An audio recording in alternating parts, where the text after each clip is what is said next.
His Tinder profile said he was 45, but he looked to be in his early 30s at most. Looking for a sugar baby, $700 weekly, no sex. It sounded too good to be true, but as a broke university student, I was willing to take my chances. I swiped right, and Tinder let me know it was a match. His message came seconds later. Hey there, sweetheart.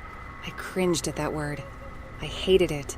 But $700 was $700, so I sucked it up and replied, "Hey."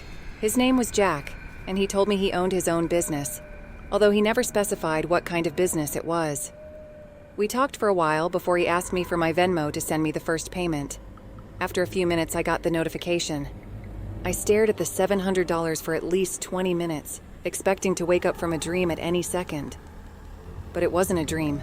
You still there? I clicked on the message. Yeah. Sorry. If you don't mind me asking, what are you looking for in return? I stared at the chat until he replied. I'm just looking for you to do a few favors for me. That sounded like it was going to be sexual to me.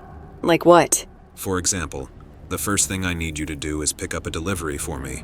That sounded innocent enough, but I was still expecting there to be some kind of twist. $700 to pick up a package? Come on, even I wasn't that naive. From the post office or something? No, I'll send you the address, but I'd rather not do this through Tinder. You got Kick, or you can give me your number. Kick? What was this, 2011? I decided to give him my number instead, and he texted me the address immediately, followed by the address to his house, where I would have to drop off the package. I'm not home right now, but there's a key on the bottom of the blue flower pot near the door. Go inside and put the package on the coffee table in the living room. Make sure that you lock the door when you go inside the house, and then lock it again when you leave. I grabbed my car keys and wallet and got into my car, putting the address into Google Maps. Got it. My phone buzzed as I backed out of my driveway. I'm serious. Lock the door both times, please. I thought that was a little excessive, but I promised him that I would. The house looked abandoned. It had a broken chain link fence around it, with a small door that was hanging onto dear life. It stuck out like a sore thumb, surrounded by houses that were a lot nicer than this one in comparison. You here for Jack's shit?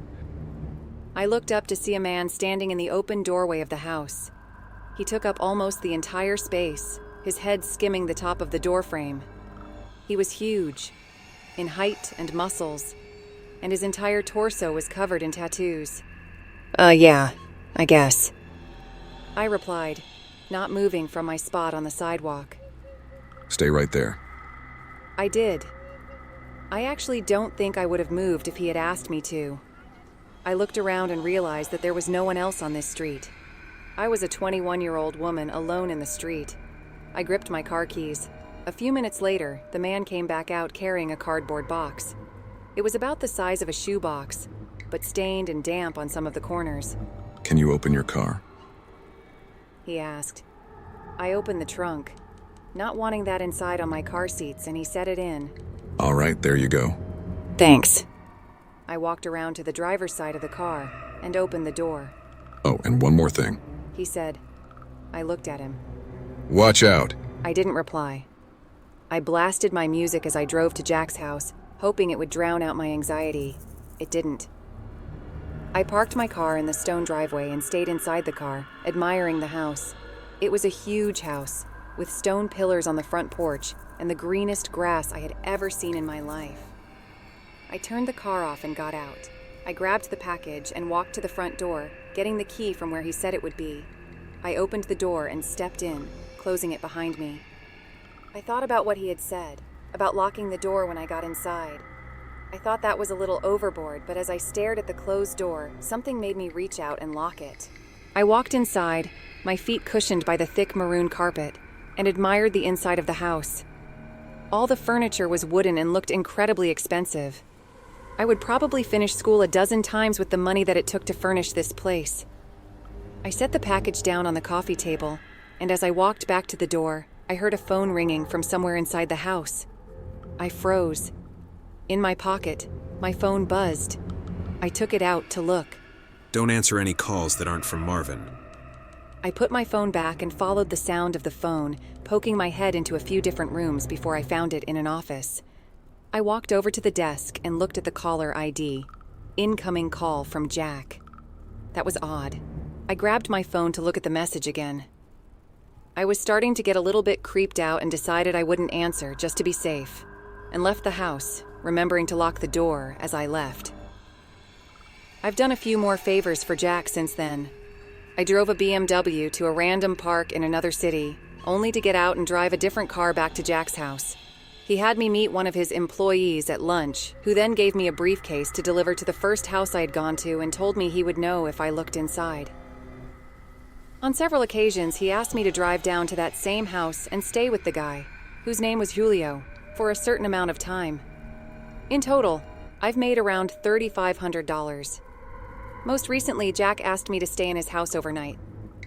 I woke up to a text message from him. I need you to spend the night at my house. I hadn't ever seen him in person, but I had talked to him on the phone a few times. He proceeded to tell me he would pay me $1,000 to spend the night at his house, provided that I followed a few rules. I drove to his house that evening. The driveway was empty, and it normally was, but the porch light was on. I walked up, unlocked the door, went inside, and then locked it again. Everything in the house looked the same. Jack had told me over the phone that he would leave the list of rules on the dining room table. I set all my stuff down in the living room. My bags looked like garbage compared to the fancy furniture in there. I wandered into the kitchen, and then to the dining room. Sure enough, there was a piece of paper on the wooden table, held down by an empty glass. Lock the door when you come in. Only answer calls from Marvin. Don't turn on any faucets between 9 p.m. and 11 p.m. Don't open the door for anyone, no matter who they say they are, after 10 p.m. If the door to the closet at the end of the hall is open, sleep in the library. If closed, sleep in any of the bedrooms. The gardener comes at midnight. If he starts knocking on the windows, hide. Turn the TV on and let it play on static through the night. Do not forget to do this. Help yourself to anything in the fridge. I'll pay you in the morning. Good night. I made sure to follow all the rules. To be honest, I was regretting my decision. But seeing as I was already here, and I was getting paid, I decided to stay anyway. I figured as long as I followed all the rules, I'd be perfectly fine. Still, it felt a little odd. What was this? A haunted house? Nevertheless, I lounged around the house for a few hours, as I was planning on going to sleep around 9 since that's the time that all the weird shit would begin to happen. At 8:50, I brushed my teeth, using the faucet for the last time before 9. I checked the closet in the hallway, and upon seeing that it was open, I moved my stuff into the library and got ready to sleep on the couch. I locked the doors just in case and laid on the couch, scrolling through my phone. I hadn't gotten any more messages from Jack, and I started to think up scenarios and reasons as to why he had such strict, peculiar sets of rules in his house. I had dozed off at some point because, at exactly 10:16 p.m., I was woken up by the doorbell ringing. I was about to get up to check, but then I remembered the rule. Don't open the door for anyone, no matter who they say they are. After 10 p.m. I stayed on the couch, trying not to move, paranoid that they would hear even the slightest sound. It's the police! Open up! I didn't move. Hello, it's the police. Open up or we're coming in. I still didn't move, but I could hear my heartbeat in my ears. There was silence for a while after that. Then the doorbell rang again. Hey, it's Jack, let me in. It sounded like Jack, but still, I didn't get up. He would have a key, wouldn't he? Why would he need me to let him in? This continued for almost a full hour. Different people would ring the doorbell, announce themselves, and then disappear when I didn't respond. I was finally able to fall asleep, and the gardener never came. When I woke up the next morning, I heard someone in the kitchen. I got up slowly and unlocked the door as quietly as possible, taking my phone with me and walking across the living room and into the kitchen. I stopped at the entrance and peered in. It was Jack. He was standing in front of the stove, stirring something as the coffee machine brewed coffee on the counter behind him. Hey, good morning. He said when he saw me. Hi, I replied, nervous. I hadn't seen him in person before, but he looked exactly like his pictures online. Scrambled eggs? He asked, motioning to the pan with a wooden spoon. Yeah, thanks.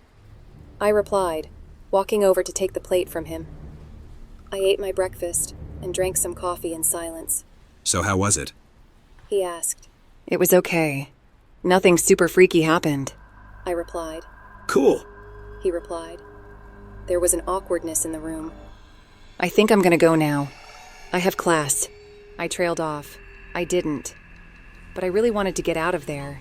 Oh no, yeah, sure, I'll talk to you some other time. He replied. I grabbed my stuff and he walked me to my car. I could see him standing in the driveway, staring at me as I left. When I got home, I unpacked all my stuff and noticed that I still had the list with me. I sat on my bed and read it again. I felt my body tense up as I realized that I had forgotten something. Turn the TV on and let it play on static through the night. Do not forget to do this. Stared at the words on the page until they lost meaning. Beside me, my phone buzzed, snapping me back to reality. It was the $1,000 payment. I looked at my phone and then back at the list. Maybe it wasn't an important step. As I was thinking this over, a text from Jack came it. I'm not in town right now. I should be back next week, so you're free from running any more errands for me until then. Just sent the payment. Go do something fun. I stared at the message and read it again, and once more for good measure. I thought back to this morning and how Jack was in his house, how he gave me breakfast.